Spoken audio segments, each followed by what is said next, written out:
Lesson 43, surface area.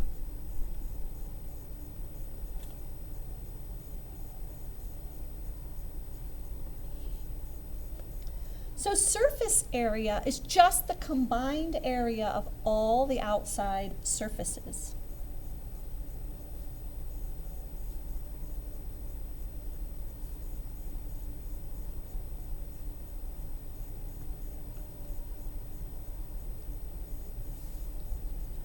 So we're just going to begin with an example of a rectangular prism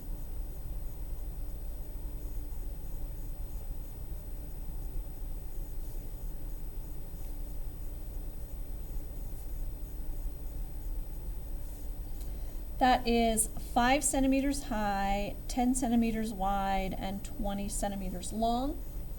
So if we wanted, oh, this doesn't look good because this is too wide back here.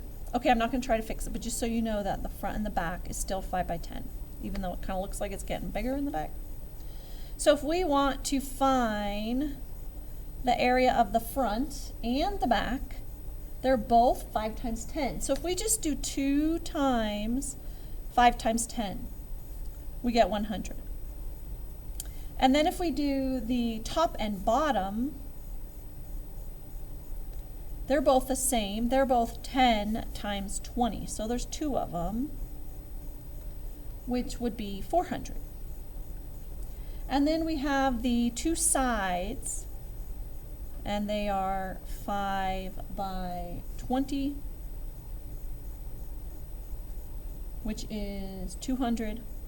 If we add all those together, so we have the front, the back, the left, the right, the top, the bottom, we have 700, and then centimeters squared. Because we're doing area, we're just squaring each of those sides.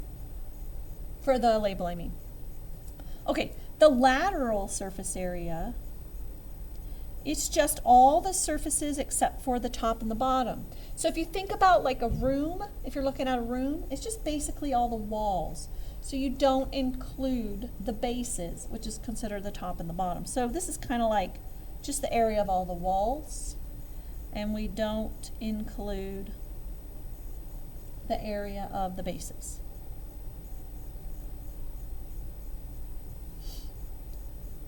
So in this case, the walls were the front and back. So this would be our 100 centimeters squared.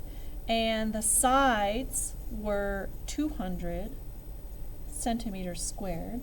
So in our example above, the lateral surface area is 300 centimeters squared. Now there is a way to find it if you didn't already have the whole surface area found like we did up here. You can do lateral surface area equals the perimeter times the height, the perimeter of the base. So LSA stands for lateral surface area. The capital P stands for perimeter of the base. And H stands for the height of the figure. And so if we were to see if we can still get 300. So if we find the perimeter of the base, 20 plus 10 is 30, plus 20 is 50, plus 10 is 60. If we did 60 times 5, we would get 300 centimeters squared. So we could just do perimeter of the base, which was 20 plus 10 plus 20 plus 10, and then times that by 5, which equals 300 centimeters squared. So you get the same answer either way. Now, sometimes we have what's called a net, and it's just kind of like a pattern where it's a 2-dimensional image of all the surfaces of the solid.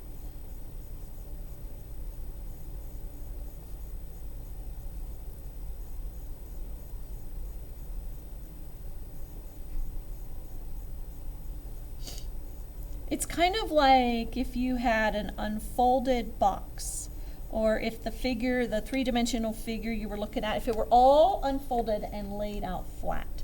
So here's an example of a box.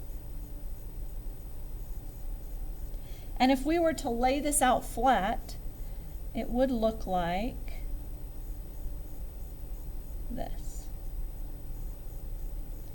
This might be an example of unfolding the whole box. So if we were to take this, cut it out, fold it along all the sides, we would end up with a box like that. And that's the end of the lesson.